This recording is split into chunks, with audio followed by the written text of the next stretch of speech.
Another day, another video mga guys.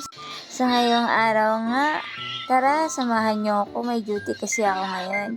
Ito nga pala yung trabaho ko mga guys, ang maglinis ng computer. Charis! Ito nga pala yung work ko guys, kada umaga. Isa akong call center agent na nagtatrabaho lang sa bahay. Ayan, tignan nyo at kumakamot pa nga ako. Pati din mga guys, kagigising ko lang kasi yan. 15 minutes bago ang shift ko. Yan nga ang kagandahan ng working from home. Kasi kahit walang ligo-ligo, pwedeng pumasok. At ayan na nga mga guys, sinampa ko pa ang aking dalawang mga paa. At ganyan nga lang ang ginagawa ko sa umaga, pakapi-kapi habang nag-aantay ng mga calls mga guys. Sa mga nagsasabi nga pala na tumataba ako, abay syempre, sino ba naman ang hindi tataba na 8 hours lang nakaupo? At kung papapansin nyo nga pala mga guys, medyo mulat ako for today's video.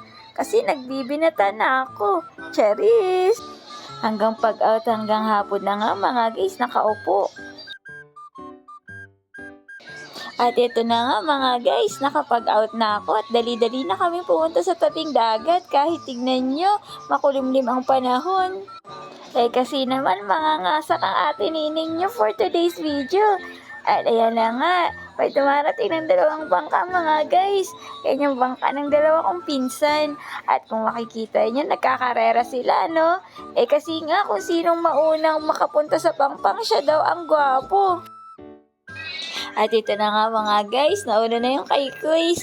Binuksan na nga nila yung styrofoam. At ako ayan, pasilip-silip pa ako. At ayan na nga mga guys, kukunti lang ang nahuli niya ngayong araw.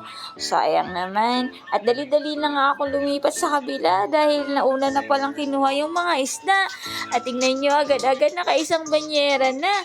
Pero alam nyo mga guys, kahit na makadalawang banyera pa yan, kukunti lang ang kita niyan mga guys. Kasi naman, sobrang baba ng isda mga guys. Kahit nga kami mga ngasak, mababa din ang kita. At ito nga pala guys, yung sa isang bangka, isang banyera lang ang nakuha niya mga guys. In short nga, wala tayong nasa for today's video. At yun lamang. Goodbye!